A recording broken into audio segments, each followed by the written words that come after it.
Good evening.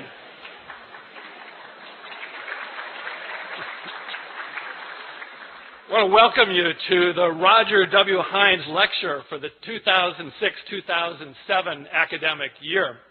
My name is Scotty McLennan, and I'm the Dean for Religious Life here at Stanford. A dozen years ago, the James Irvine Foundation established the Hines Lectures in Religion and Society. The series is intended to bring to the Stanford campus leading thinkers who examine the intersections and interactions of systems of belief and practice with human groups and societies. Past Hines lecturers have included Elaine Pagels, Diana Eck, Bruce Lawrence, Karen Armstrong, and last year, the Dalai Lama. There's much to honor in Roger Hines and his legacy.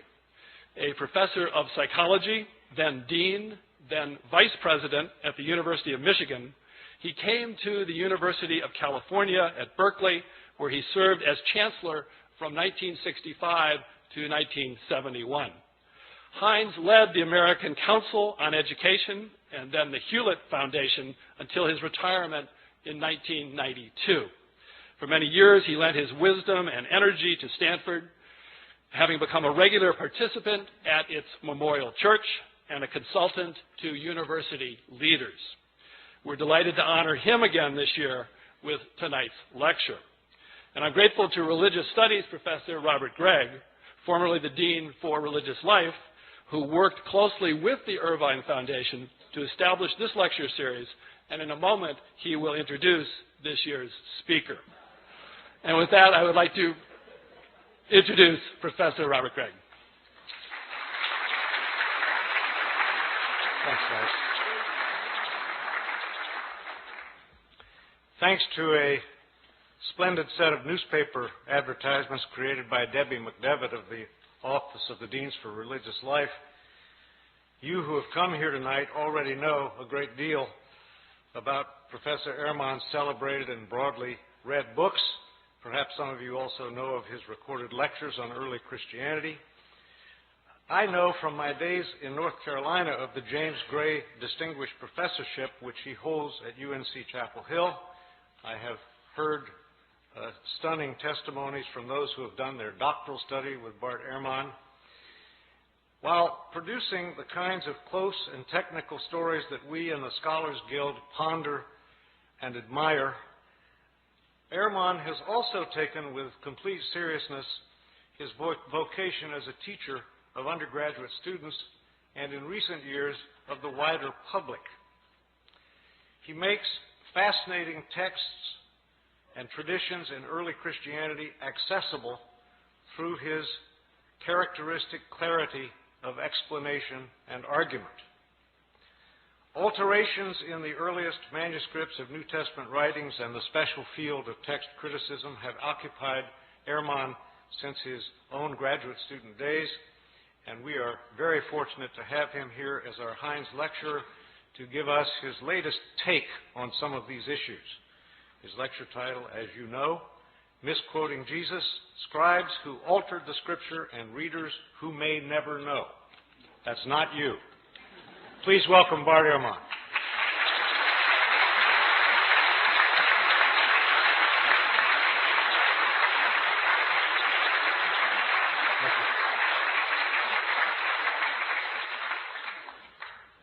Well, thank you very much for that generous introduction, and you're welcome. It's a pleasure to be with you all this evening. So, as Bob was pointing out, I teach at the University of North Carolina at Chapel Hill, which, as you all know, is in it's the buckle of the Bible Belt, which creates certain interesting moments in teaching historical approaches toward early Christianity and the New Testament. This last year, I was teaching my course on the New Testament, so I had a class of about 360 students in it, and I decided to do something this last year that I had never done before. I began my class by asking students the following question. I said, how many of you in here would agree with the proposition that the Bible is the inspired Word of God? Boom! The entire room raises its hand. All right, good, great. Now, how many of you have read the Da Vinci Code, I asked? Boom, the entire room raises its hand. Oh, good, okay. Now, how many of you have read the entire Bible? Scattered hands. I said, all right. Now, I'm not telling you that I think God wrote the Bible. You're telling me that you think God wrote the Bible. I can see why you might want to read a book by Dan Brown. I mean, if God wrote a book, wouldn't you want to see what he had to say? It's just one of the mysteries of living in the South. Well, the Bible is the most widely purchased, most thoroughly revered, and probably most broadly misunderstood book in the history of human civilization. One of the things that's misunderstood, at least by my 19-year-old students at Chapel Hill, is that when we're reading the Bible, we're not actually reading the words of Matthew, Mark, Luke, or John. We're reading translations from the Greek language in which these books were written. And something is always lost in translation. And not only that, but we're not reading translations of the originals of these books, because we don't have the originals of these books or of any of the other books of the New Testament. What we have are copies made centuries later, many of them many, many centuries later. These thousands of copies that we have are all different from one another in lots of little ways and sometimes in big ways. There are places where we don't know what the authors of the New Testament originally wrote. Now, for some Christians, that's not a problem because they don't have a high view of Scripture. For others, it's a very big problem. What does it mean to say that God inspired the words of the text if we don't have the words?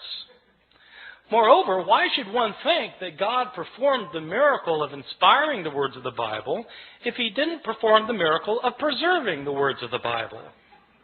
If he meant to give us his very words, why didn't he make sure we received them?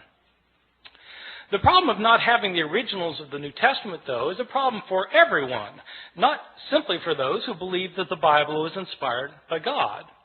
For all of us, I think, the Bible is the most important book in the history of Western civilization.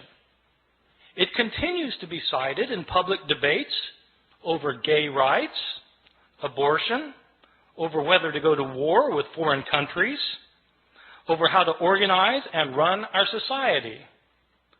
But how do we interpret the New Testament? It's hard to know what the words of the New Testament mean if we don't know what the words were. And so in this lecture, I'll be talking about not knowing what the words were and what we might know about the originals of the New Testament, how they got lost, and how possibly they might be reconstructed. So let me begin by talking about, on a fairly basic level, how it is that we got the books of the New Testament. The books of the New Testament were all written in Greek. They were all written in the first century of the Common Era. They were written by Greek-speaking Christians who wanted to share with their community their views of Jesus, of the faith, of what to believe and how to behave. So an author like Mark, the author of our first gospel, sat down and wrote out one day his gospel about Jesus. Now, we don't know where Mark actually lived. Some scholars have thought that Mark maybe lived in Rome. So let's say he lived in Rome. Mark writes his book. Well, how does this book get into circulation? The problem is we're dealing with an age in which there were no Xerox machines. There wasn't desktop publishing yet, no PDF files. In fact, there wasn't carbon paper. How did people get copies of books? Well, in the ancient world, the only way to get a copy of a book was to copy it by hand. One page, one sentence, one word, one letter at a time. Mark makes his book, and somebody in his community wants another copy of it. And so that person either makes a copy himself or has somebody else make a copy for him. Now, part of the problem is that in the ancient world, at this time period in the Roman Empire, probably something like 90% of the population was illiterate. couldn't read or write. So not anybody could just make a copy. And most people who could write couldn't write very well. And so somebody makes a copy. We don't know who it was who made the first copy. We don't know if this person was competent or incompetent, but he made a copy. And probably, if he made a copy of this book by hand, one page, one sentence, one word, one letter at a time, he made mistakes. Now, my students sometimes have difficulty believing that people make mistakes when they copy things by hand. And so I tell them, well, you sit down tonight and copy the Gospel of Mark and see how you do. Well, in fact, they'll make mistakes. Now, here we have a problem created, because we have the second copy of Mark that is also put in circulation, and somebody wants a copy of Mark, and so they copy the copy. But the copy has mistakes in it. And so the next person who copies it copies the mistakes, thinking that they're the original wording. And the second person also makes mistakes of his own. And so he not only reproduces the mistakes of his predecessor, he introduces his own mistakes. And then another person comes along and copies that copy, making the mistakes of both of his predecessors and creating mistakes of his own. And then that book gets put in. And pretty soon you've got copies around the city of Rome that are all different from one another. Now, a visitor comes to Rome from Ephesus, and they have a church back in Ephesus too, and they want a copy of this gospel, and so he takes his copy, makes a copy, takes it back to Ephesus. And then that copy gets copied, and that copy gets copied, and that copy gets copied. Then somebody comes from Smyrna, and they want a copy. And so it goes for year after year after year. We don't have a copy of Mark until around the year 200. About 150 years after Mark was originally written.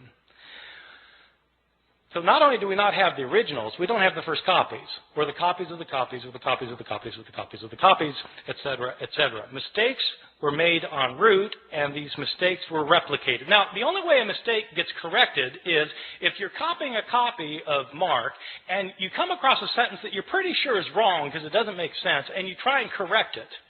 And so you correct it to say something other than what it says. The problem is there's no guarantee that you will correct the mistake correctly. Right? You might correct the mistake incorrectly, in which case you've got three forms of the text: the original text, the mistake, and the mistaken correction of the mistake. And so it goes on. For year after year, decade after decade. The originals end up getting lost. They get lost. They're either worn out of existence, or people figure, well, we don't need this. I've got a brand new copy of it, and so they throw it away. And all of the books of the New Testament, all 27 books, experience the same fate. And so that is the situation we're dealing with. This is not a situation that's unique to the New Testament. This is a situation that we find for every book from the ancient world. Every ancient book has this problem. The problem is exacerbated with the New Testament simply because the New Testament has come to be revered as Scripture, and also because, as it turns out, we have more copies of the New Testament than of any other book from the ancient world. That would seem like a good thing, but it also means that we have more mistakes for the New Testament than for any other book. And so the abundance of evidence we have creates an abundance of problems. Let me talk about the surviving copies that we do have. First, give you a sense of the numbers of books that we're talking about. New Testament was originally written in Greek, and at last count we had over 5,700 copies of the New Testament in the Greek language in which it was originally written. Now, when I say we have 5,700 copies, I don't mean that we have complete copies of all the books from beginning to end. What I mean is we have either complete copies or fragmentary copies. Some of these fragmentary copies are very small little fragments found in trash heaps in Egypt where the rest of the book was destroyed, and we just have a little scrap. So we have from little scraps to enormous tomes that are in medieval libraries. We have 5,700 copies in Greek, and we have copies in other languages because as Christianity spread throughout the Roman Empire, people translated the New Testament into other languages, such as Latin. We have something like 10,000 copies of the Bible in the New Testament in Latin, in Coptic, the ancient Egyptian language, in Syriac, in Georgian, in Armenian, in Old Church Slavonic, etc., etc. We have all sorts of copies in all sorts of languages. These copies can be compared with one another, and when you compare these copies with one another, there are lots of mistakes in them because no two of these copies are exactly alike in their wording. How old are these copies that we have? Well, the oldest copy that we have of any book of the New Testament is actually a little fragment that was discovered in Egypt. This fragment is about the size of a credit card, and it's written on both front and back. That's significant, by the way, that it's written on both front and back, because it tells you that this copy actually came from a book, like we have books today where you've got pages written on front and back, as opposed to a scroll. Christians early on preferred writing their scriptures in books rather than in scrolls. That made these books different from other books throughout the Roman world. This little credit card-sized scrap that we have is called P52. It's called P52 because it's written on papyrus. So papyrus is an ancient writing material, and it's called P52 because it was the 52nd papyrus that was discovered and categorized, classified. Cataloged. So this little scrap has a few lines on it from John chapter 18. It's the passage where Jesus is talking to Pontius Pilate in his trial before Pilate, where Pilate says, "What is truth? What is truth?" That line. So that's that. It's written on, and it's written both front and back. Now the thing is, if you have a little scrap like that, and it's written on the front and the back, and you know what passage it comes from, then you can actually do some interesting things, because you can figure out, even though you don't have a complete line on this page, you can figure out where this thing was on the page.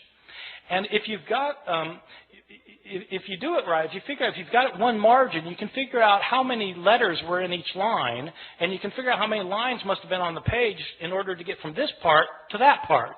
See what I'm saying? So you can actually reconstruct how long the page was, and then you can calculate how many pages were in this manuscript, because how many pages would it take with this many letters in it to create the Gospel of John. And so this one scrap can tell you how long the manuscript was. So there are people who do this for a living, as it turns out.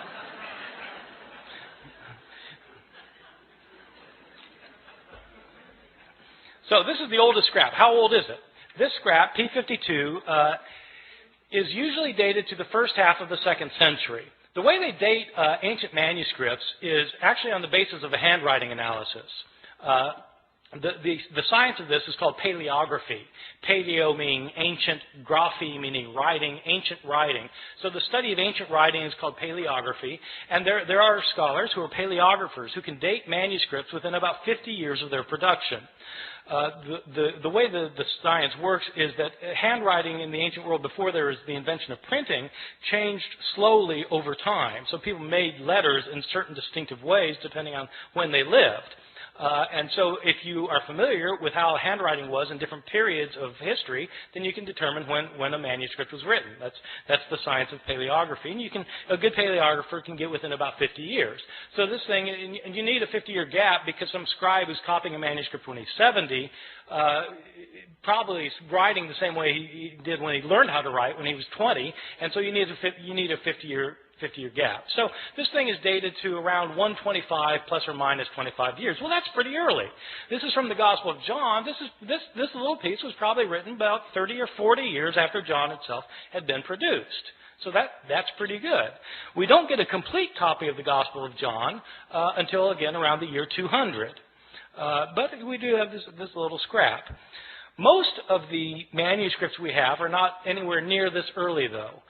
We start getting full manuscripts at the beginning of the 3rd century, around the year 200, 150, 170 years after Jesus' death. These are about 120 years after most of these books had been written. And we don't start getting numerous manuscripts until the 7th, 8th, or 9th centuries. And then we start getting lots of them, because then you've got monasteries where monks are spending their days copying manuscripts, and we have a lot of their manuscripts. And so 5,700 manuscripts, some of them going back into the 2nd century, none of them being the originals, or within even within a few years of the originals. So with all of these differences, with all of these manuscripts, how many differences are there? Throughout the Middle Ages, it appears that the scholars didn't realize that there was a problem of not having the original text, or very few scholars realized that this was a problem. Even the scribes copying the text, they sometimes would realize there were differences in the manuscripts they were copying, but they didn't make a very big deal about it. The first time somebody made a really big deal about this was exactly 300 years ago this year, in the year 1707. There was a scholar named John Mill at Oxford. I think he's unrelated to the Victorian John Stuart Mill. This John Mill was a scholar of the Bible, and he had spent 30 years looking at manuscripts of the New Testament.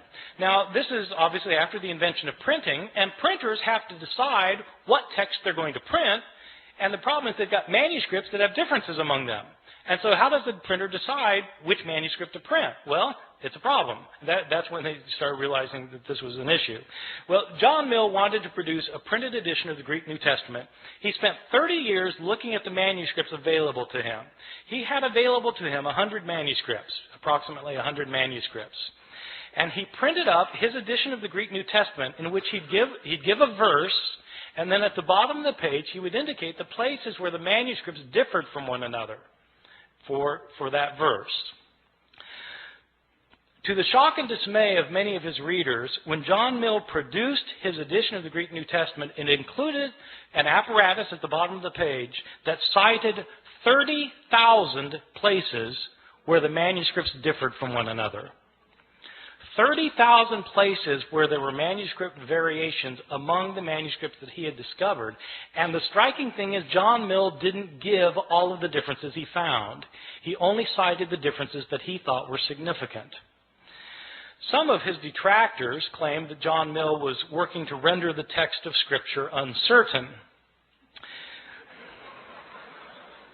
His supporters pointed out that he didn't create these differences. He simply noticed that they exist. So what do we know today about the numbers of mistakes in our manuscripts? Well, Mill looked at 100 manuscripts, and now we have 5,700 manuscripts. Nobody knows how many differences there are among the manuscripts that we now have, because nobody yet, even with the development of computer technologies, nobody has been able to add up all of the differences. Sometimes scholars guess there may be a couple 100,000 differences. Some people say 300,000. Some say 400,000. There are different guesses. The way I usually put it to my students is in comparative terms. There are more differences in our manuscripts than there are words in the New Testament. More differences in our manuscripts than there are words in the New Testament. Well, this obviously creates a problem. If you want to know what Mark actually said, and all you've got are copies of Mark that are hundreds of years later that have so many differences in them, how can you possibly reconstruct it? Well, that is a problem. Now, having said that we have these hundreds of thousands of differences, I wanted to emphasize a particular point, which is most of these differences that we have in our manuscripts are completely insignificant, unimportant, and don't matter for a thing. Many of these differences in the manuscripts are so unimportant that you can't replicate them in translation. Okay? In other words, it's like they changed the word order in Greek, where you would have to translate it the same way no matter what the Greek word order is. So, I mean, it doesn't really matter very much. By far, the vast majority of these hundreds of thousands of differences are significant for nothing more than showing that scribes in antiquity could spell no better than my students can today. And scribes, of course, didn't have spell check. Scribes, in fact, didn't even have dictionaries. And many scribes didn't care how they spelled anything. Sometimes you'll be reading a manuscript and there'll be the same word that occurs, say, 3 times within a couple of lines, and the scribe will spell the same word 3 different ways. He just doesn't care how the word is spelled. Well, so, you know, you've got lots and lots of those kinds of changes, and what do they matter for? They don't matter at all. So, having said there are all these hundreds of thousands of differences, I want to stress that most of them don't matter for very much. Some of these changes, the ones that don't matter, basically are accidental mistakes. Scribes were sometimes tired or sleepy. Sometimes they were distracted. Sometimes they were inept or unqualified, and they made mistakes. They would leave out a word. They'd leave out a verse. Sometimes they'd leave out a page. They just made mistakes sometimes. One of the common mistakes of scribes is actually kind of interesting. Sometimes, you know, in the New Testament, you'll have a saying where you'll have 2 lines that end with the same words. Like Jesus in Luke chapter 12 says that whoever confesses me before people will be confessed before the angels of heaven, and whoever denies me before people will be denied before the angels of heaven. So you've got two lines that end with the words before the angels of heaven. And what scribes sometimes would do is they'd copy down the words before the angels of heaven on the first occurrence, and then, they'd copy it down, then their eye would go back to the page, and their eye would alight on the second occurrence of the same words. Thinking that that's what they had just copied, they'd go then to the next line and start copying there, and as a result, they would leave out the intervening line. See how that works? That kind of phenomenon is where your eye skips from one line to another. It's called parablepsis. Parablepsis. And when you have words that end the line the same way, that's known as homoteleuton. So this kind of mistake is called parablepsis occasioned by homoteleuton. It's on my final exam at Chapel Hill. Probably the most egregious mistake in any manuscript of the New Testament, one of my favorites, is in a manuscript that's manuscript 109. It's 109 because it's written on parchment and animal skin instead of papyrus, and it's the 109th manuscript that was cataloged. This is a 10th century manuscript that was written by a scribe who wasn't paying attention, and this scribe was copying the Gospel of Luke. Now, the Gospel of Luke is one of the two Gospels in the New Testament that has a genealogy of Jesus. Genealogies usually aren't the favorite reading of my students at Chapel Hill. And I think probably it wasn't the favorite reading of this guy because he wasn't really paying attention to what he was doing. But, in Luke's genealogy is actually fairly interesting because in Matthew's the other gospel that gives a genealogy of Jesus, and it traces Jesus' line all the way back to Abraham, the father of the Jews, in Matthew. Luke doesn't stop there. Luke keeps going. Luke traces Jesus' genealogy all the way back to Adam, as in Adam and Eve. This is a fantastic genealogy. I've got an aunt who's a genealogist who's traced my family, back to the Mayflower. The Mayflower, Adam and Eve. so it's, Jesus is supposedly the son of Joseph, who's the son of so-and-so, the son of so-and-so, the son of so-and-so, who's the son of David, son of Jesse, son of so-and-so. It goes all the way back. Isaac, son of Abraham, so back to, Seth, son of Adam, who's the son of God. Okay, this genealogy. It goes all the way back. So the scribe of manuscript 109 is copying a manuscript that evidently gave the genealogy in two columns. But the second column didn't go to the bottom of the page. It only went part way down, the second column. So the first column, second column, part way down. And the scribe apparently didn't realize that this genealogy was in two columns, and so he copied across the columns instead of copying one column then the other column, leading to some very interesting results. As it turns out, Adam isn't the first human being. There was a man named Phares, who's the father of the human race, and as it turns out, God is the son of Aram. So it happens. These kinds of mistakes are just pure accidental mistakes that scribes mess up in places. There are other kinds of mistakes that are what I think are probably intentional mistakes. I differentiate between accidental mistakes where scribes just slip up and intentional mistakes where it looks like scribes are actually trying to change the text. Now, I don't know for sure that scribes are trying to change the text. I don't have any scribes around to interrogate about the matter. But there are some changes that don't look like they could possibly simply be a slip of the pen. And there are others that are debatable, whether they were a slip of the pen or not. But let me give you a couple of examples, and you'll see that some of these look like scribes maybe wanted to change the text. I'll give you a couple for instances. In Mark chapter 1, the Gospel of Mark, we read at the very beginning that we read, as was written in Isaiah the prophet, behold, I send my messenger before your face to prepare your way for you. Okay, this is in Isaiah the prophet, behold, I send my messenger before you. This is a very interesting passage because the passage that's quoted is not Isaiah. When it says in Isaiah the prophet and then gives the quotation, the passage quoted is actually Exodus. So it's interesting that in the later manuscripts of Mark's Gospel, the text is changed So that no longer says in Isaiah, as is written in Isaiah the prophet. Now it says, as is written in the prophets. You see, getting rid of the problem that, in fact, this isn't a quotation from Isaiah. Right? See, so maybe that's a slip of the pen, but it looks to me like somebody saw that this could be taken as a mistake, and they changed it as a result. Or give you a second example. In Luke's Gospel, chapter 2, we have the only story of Jesus as a boy in the New Testament. Jesus is a 12-year-old, and we're told that he and his family have taken a trip to Jerusalem to celebrate a festival, probably the Passover festival.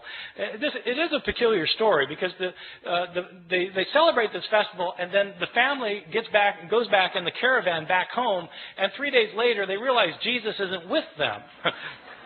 I mean, you might think they would have checked ahead of time, but he's not there, and so they go back to Jerusalem to try and find him, and on the third day his mother finds him in the temple. And this isn't an accident, by the way, that it's on the third day, right? This is a foreshadowing for Luke of what's going to happen at the resurrection narrative, where on the third day Jesus will rise from the dead. Well, so on the third day, his mother finds him in the temple, and there's 12-year-old Jesus talking to the leaders of the Jews and discussing with them matters of the law. And Mary is not pleased, and she sees Jesus finally after tracking him down for 3 days, and she says, "Son, why have you done this? Your father and I have been looking all over for you." Now, when scribes copied this, they were taken aback. Your father and I? But Joseph wasn't his father, right? Jesus was born of a virgin. So it doesn't make sense for Mary to say, "Your father and I have been looking all over for you." And so there are changes in the manuscripts.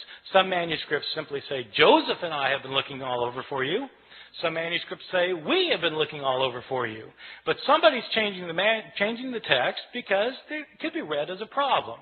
And so they got rid of the problem. I'll give you a third example. This example is in one of Jesus' discourses in the New Testament, in Matthew chapter 24, in which Jesus is talking about what's going to happen at the end of time. This passage actually was very important. I feel a tangent coming on here, by the way. This passage was very important when I moved to Chapel Hill in 1988. Bob, you had been gone for a year at this time. In 1988, there was a big furor in North Carolina. There were Christian groups who thought that the end of the world was going to happen in 1988. That Jesus was going to come back and take everybody out of the world who were his followers. That's the rapture, right? When the rapture, and Jesus comes back, takes people out of the world, and then all hell breaks out on earth for 7 years, and then the end comes, right? So there was a guy who had written a book based on this passage I'm going to talk about in a second. A guy had written this book that was called 88 Reasons Why the Rapture Will Occur in 1988. This book was in 2 million copies. I had students whose parents believed it and literally sold the farm. They thought that Jesus was going to come back in 1988. And so I just showed up in North Carolina kind of blissfully ignorant of these things. And I moved from New Jersey where such things we're not worried about. And we... But this guy named Edgar Whisenant, he was a NASA engineer who had studied the Bible and come up with 88 reasons why the rapture is going to occur in 1988. And one of the reasons involves this passage I'm going to talk about. Jesus tells this the disciples want to know, when's the end going to come? And Jesus tells them, learn the parable of the fig tree. When the fig tree puts forth its leaves, you know that summer is near. So too, when these things take place, you know that the end is near. Truly I tell you, this generation will not pass away before all these things take place. So Edgar Whisenant, this is one of Edgar Whisenant's 88 reasons. So the way it works is this. What is Israel in the Bible? Israel is sometimes represented as a fig tree. Well, when the fig tree puts forth its leaves, you know that the end is near.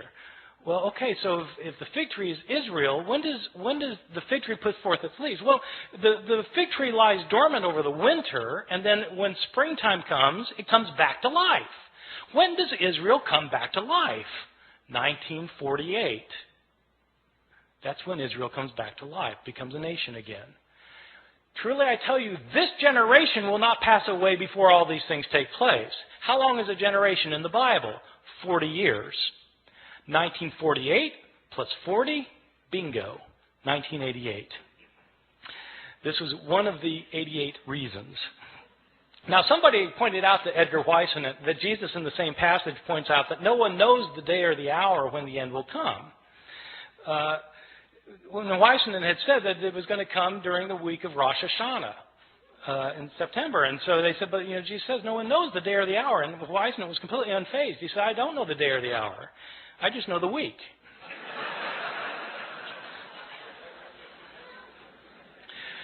All right, so this passage actually throughout Christian history has been important because people have always been trying to figure out when the end's going to come. So in this passage, Jesus says no one knows the day or the hour, not the angels of heaven, nor even the Son, but the Father alone. Okay, Matthew 24:36.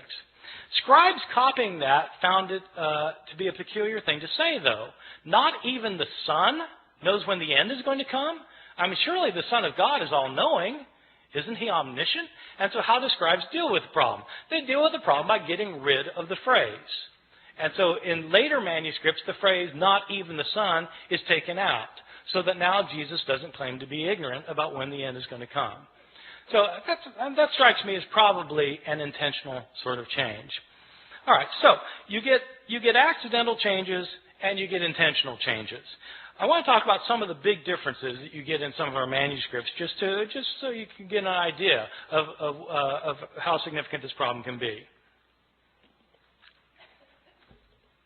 Probably the most familiar story in the New Testament Gospels is the story of Jesus and the woman taken in adultery. I'm pretty sure this is the best known story of the Gospels because it's in all the Hollywood movies. I mean, if you do a movie about Jesus, you've got to have Jesus and the woman taken in adultery. It's so much a requirement that even Mel Gibson, who The Passion of the Christ, which is about Jesus' last hours, has to get this in, and so he has a flashback showing this scene of Jesus and the woman taken in adultery. So the way the story works, it's found only in the Gospel of John, chapters 7 and 8. And Jesus is teaching the temple, and the Jewish leaders they drag this woman in front of them, and they say, she's been caught in the act of adultery. The law of Moses says we're to stone someone like this. What do you say? See, this is setting a trap for Jesus, because if Jesus says, well, yeah, stone her, then he's violating his teachings of love and mercy. But if he says, no, forgive her, then he's breaking the law of Moses. So what's it going to be? Well, Jesus has his way of kind of getting out of these traps, as you know, if you read the New Testament. So what he does in this case is he stoops down and he starts writing on the ground. And he looks up and he says, let the one without sin among you be the first to cast a stone at her. Stoops back down, starts writing again. And one by one, feeling guilt of their own sins, they begin to leave until Jesus looks up again and there's no one left. And he says to the woman, is there no one left to condemn you? And she says, no, Lord, no one. Jesus replies, neither do I condemn you. Go and sin no more. There is a textual variant in a now lost manuscript, which when Jesus, about this line about when he says, let the one without sin among you be the first to cast a stone at her. In this one textual variant, it indicates that a stone comes flying out from the crowd, nails the woman in the head. And Jesus says, Mom, sometimes you really tick me off.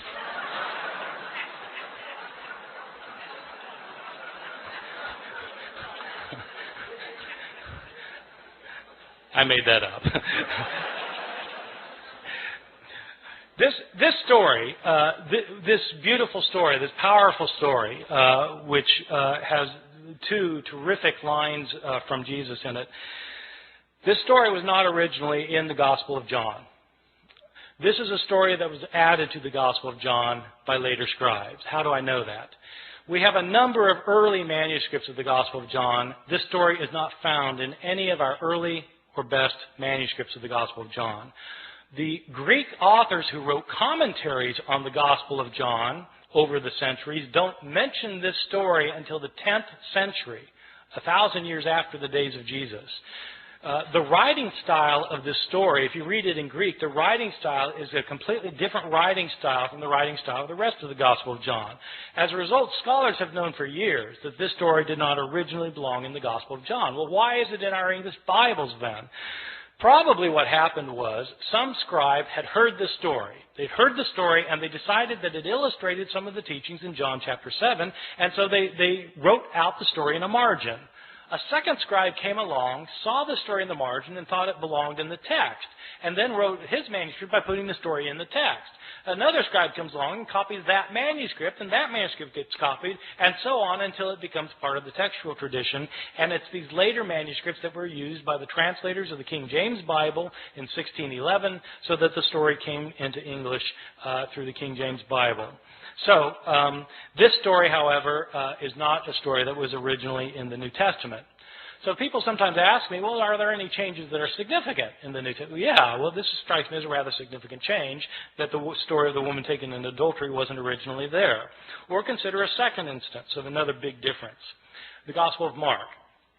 Mark is probably my favorite gospel because it's so subtle and understated in places, and it says things that you don't expect. And nowhere is this more true than in the ending of Mark's gospel. In Mark's gospel, Jesus is put on trial, and he's crucified, he's dead, he's buried, and on the third day, the women go to the tomb.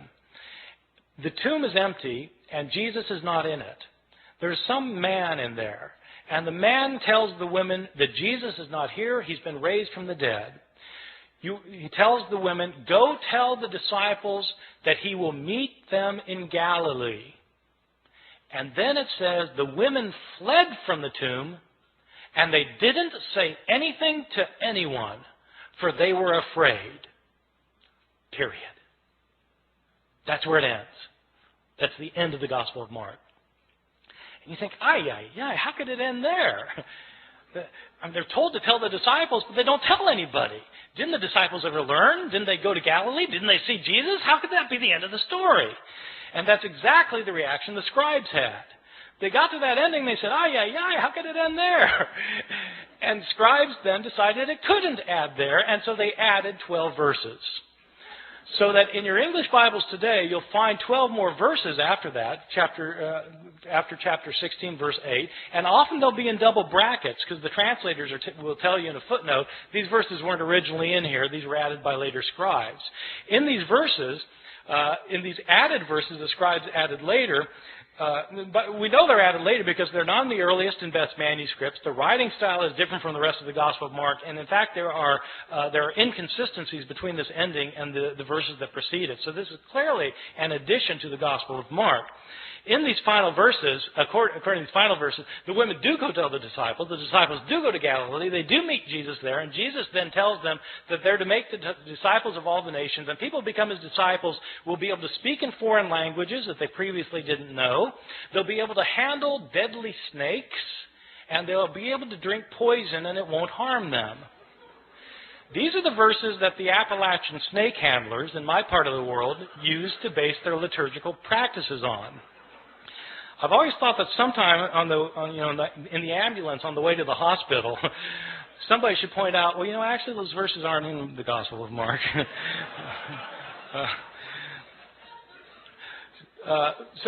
Mark actually ends with the women not saying anything to anyone, for they were afraid. Somebody added the last 12. Well, let me give you a couple more examples of some differences that strike me as big. One that I think is really quite interesting that scholars debate. The first two I gave you, scholars don't debate very much. Almost everybody agrees that they weren't originally there. But there's an interesting change in another story in Mark that there's a lot of debate about among scholars. It's the story in Mark chapter 1 where Jesus heals a leper. And the way the story works is that Jesus is walking along, and a leper comes up to him, and the leper says to him, this is a guy with leprosy, and he comes up to him and he says, Lord, if you're willing, you're able to cleanse me. And in most manuscripts it says that Jesus felt compassion for the man, and he reached out his hand and he said, I am willing, and he healed him. But in several ancient manuscripts it says something different. In these other manuscripts, instead of saying Jesus felt compassion for the man, it says, and Jesus got angry and reached out his hand and said, I am willing, be cleansed. getting angry. Now, scholars have to debate which is the text that Mark originally wrote and which is the text that's been changed by a scribe. And one piece of logic that scholars have used over the years is this. Ask yourself, which text is a scribe more likely to have created out of the other? Is a scribe likely to have taken the text that says Jesus felt compassion and changed it to say Jesus got angry? Or is the scribe likely to have found the text that said Jesus got angry and to change it to say Jesus felt compassion? Well, if you put it like that, then, well, the latter is more likely something a scribe would have changed. And so this criterion ends up sounding kind of backwards, but the way the criterion works is that the reading that's the most difficult to understand is probably the original one. Okay? The more difficult reading is to be preferred. And so that's one reason for thinking that, in fact, this text originally said Jesus got angry. And there are actually a whole host of reasons for thinking that's what the text said. The next step, then, is to ask, well, what's he angry about? In other words, to try and figure out what the text means. But you can't know what the text means unless you know what the text says.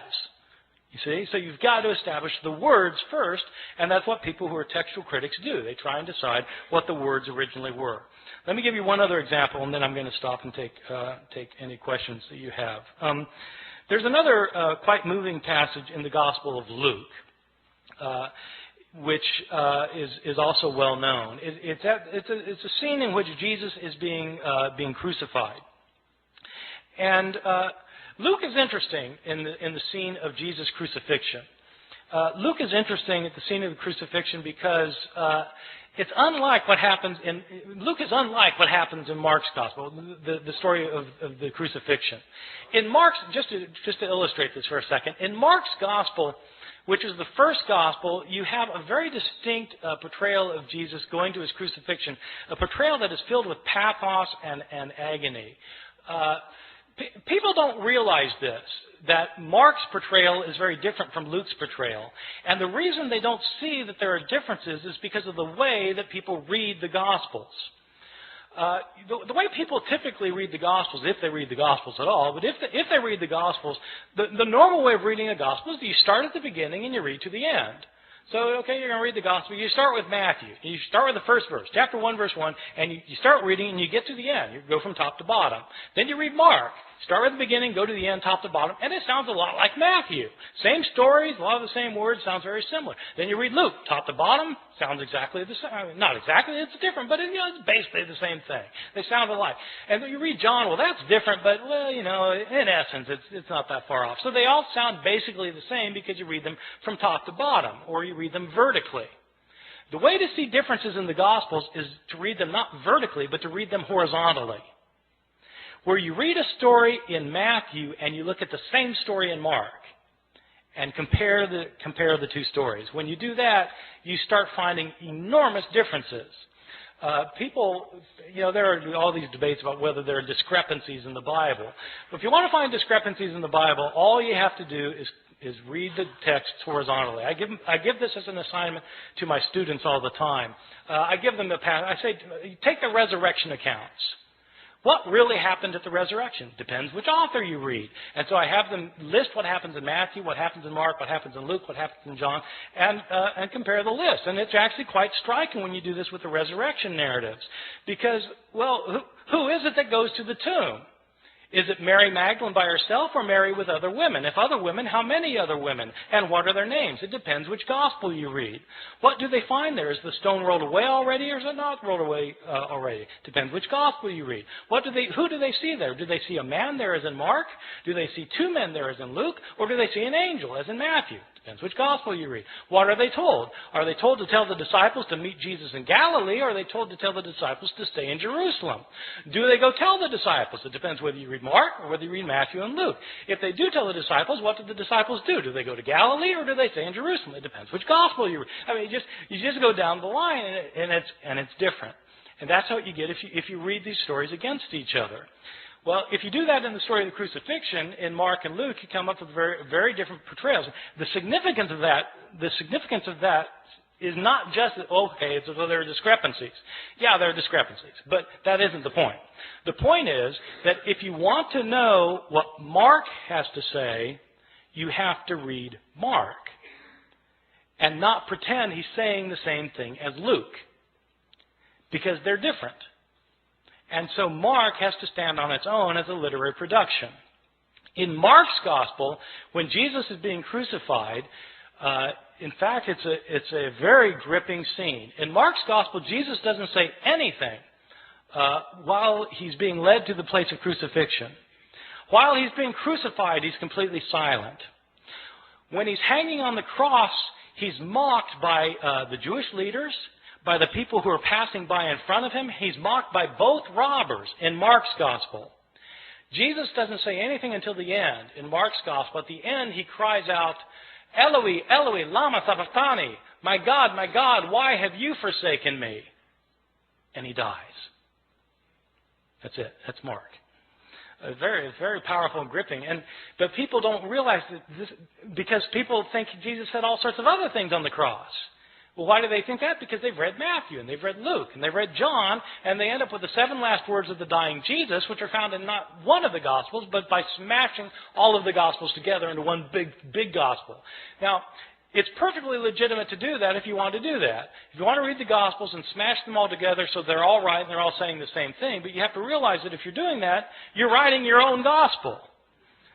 And you're making it say something that's different from any of the Gospels of the New Testament. Okay, so that's the effect of doing that. In Luke's Gospel, Jesus is not silent.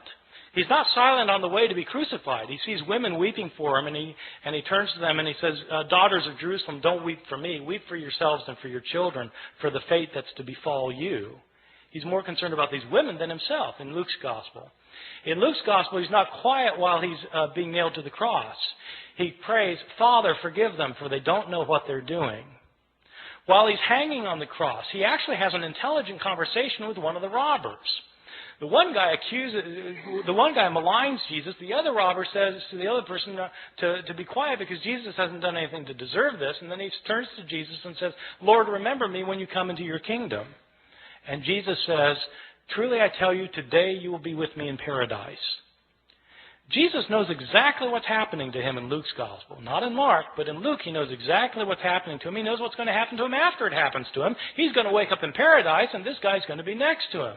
And at the end, the most telling thing of all is that Jesus, instead of crying out, my God, why have you forsaken me? He doesn't say that in Luke. What he says is, Father, into your hands I commend my spirit. And he dies. In Luke's Gospel, Jesus is completely in control of the situation. He knows what's going on. He knows why it's going on, unlike Mark, where he seems to be in doubt. This verse about Father, forgive them, for they don't know what they're doing, is a very interesting verse. In early Christianity, this verse was interpreted not as a prayer of forgiveness for the Romans who were crucifying him. It was interpreted as a prayer for the Jews who had turned Jesus over to the authorities.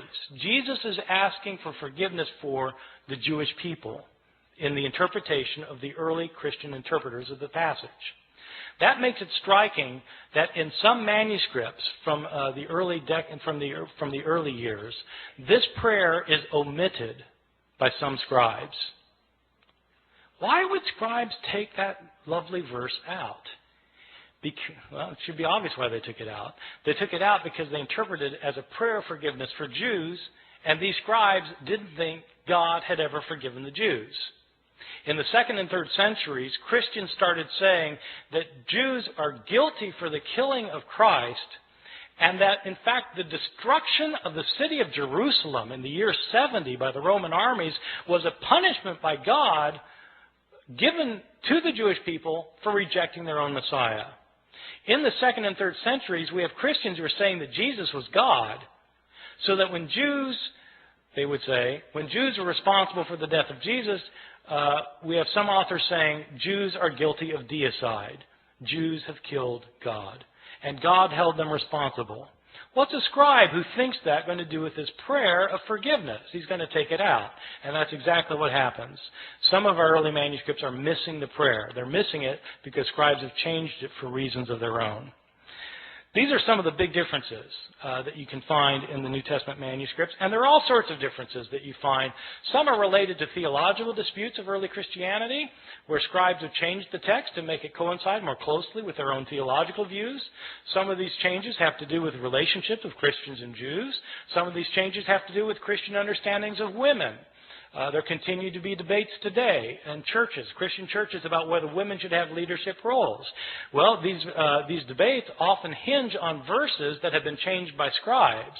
You can guess which way scribes changed these verses. In the 2nd and 3rd centuries, when women's roles were being suppressed, all of a sudden manuscripts start showing up in which women are told to be silent in the churches. This is the sort of change that scribes made.